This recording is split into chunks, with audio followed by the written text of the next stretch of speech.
We've seen a variety of hazards in the many traffic scenes we've driven through. We've been able to handle most of them by looking in the right place at the right time. But some hazards are not very obvious. We can be looking at them and still not recognize them, like this one. We have a better view of both cars than they have of each other. We can see what's going to happen.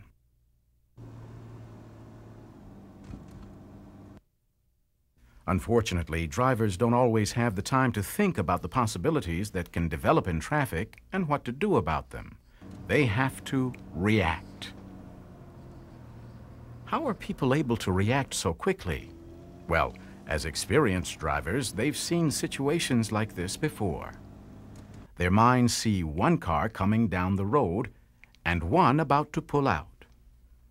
It sounds an alarm that tells them to get their foot off of the accelerator, their eyes to start looking for a way out, and their hands to get ready to steer. So when the car pulls out, they're prepared. They apply the brake enough to slow down and to be able to turn onto the roadside.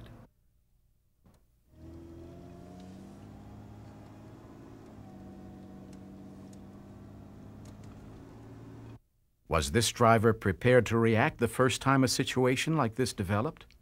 Probably not. But after this happens once, drivers quickly learn to recognize the signs, just like children learn to recognize the signs of something too hot to touch. It's from experiences like these that drivers learn to react quickly to hazardous situations and to lower their crash rate by 2/3 over the first 2 years of driving.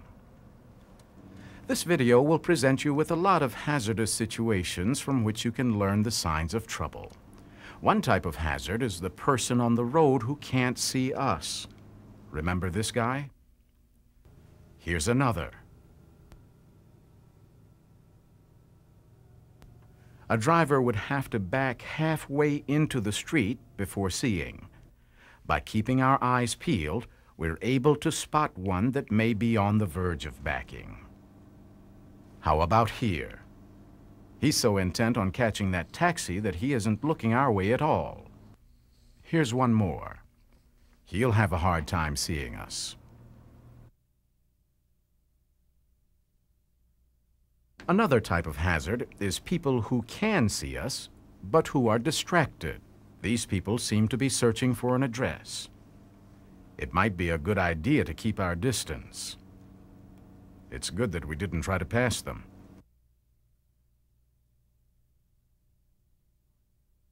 People hard at work aren't always paying attention. It's our job to look out for them. This guy's probably new on the job. He may never live to be old on the job. Some people are more confused than distracted. We're not sure where this tourist is going. Neither is the tourist.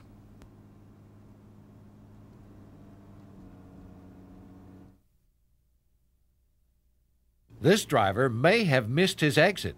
We expect him to slow down.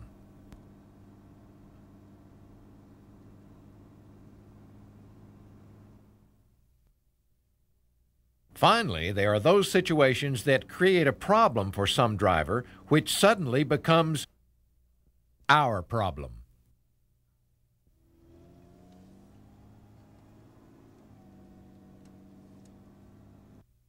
His problem could have been our problem if we hadn't left room for him.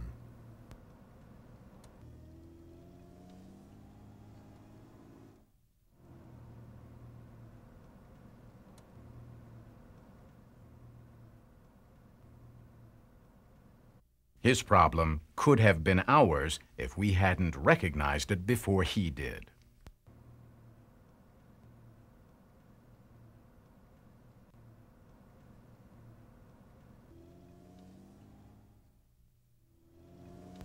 Well, now that we know what kinds of hazards we face, let's see how well we recognize them when they happen unexpectedly.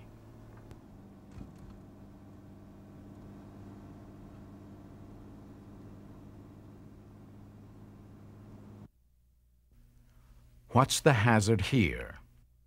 Why is that driver in the deceleration lane suddenly braking?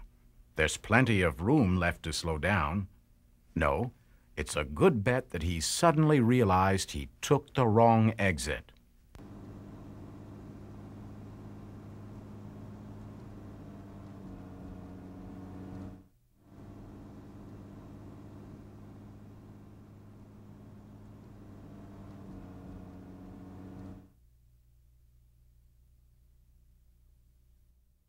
The brake lights are a tip-off. The only reason to apply the brakes is to shift out of park. This driver is getting ready to roll.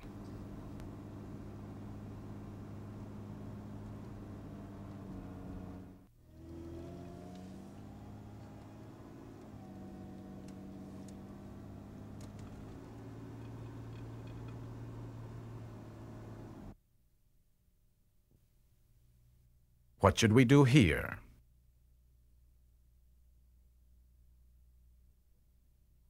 People working on a car tend to be preoccupied. If the driver decides to try starting it, he may walk into the street. The best thing to do is give him the whole lane. Not everything is a hazard. That pedestrian was going the other way. Even if he decided to turn around and come back, we'd have plenty of time to respond. Spotting hazards early lets us respond quickly, smoothly, and smartly.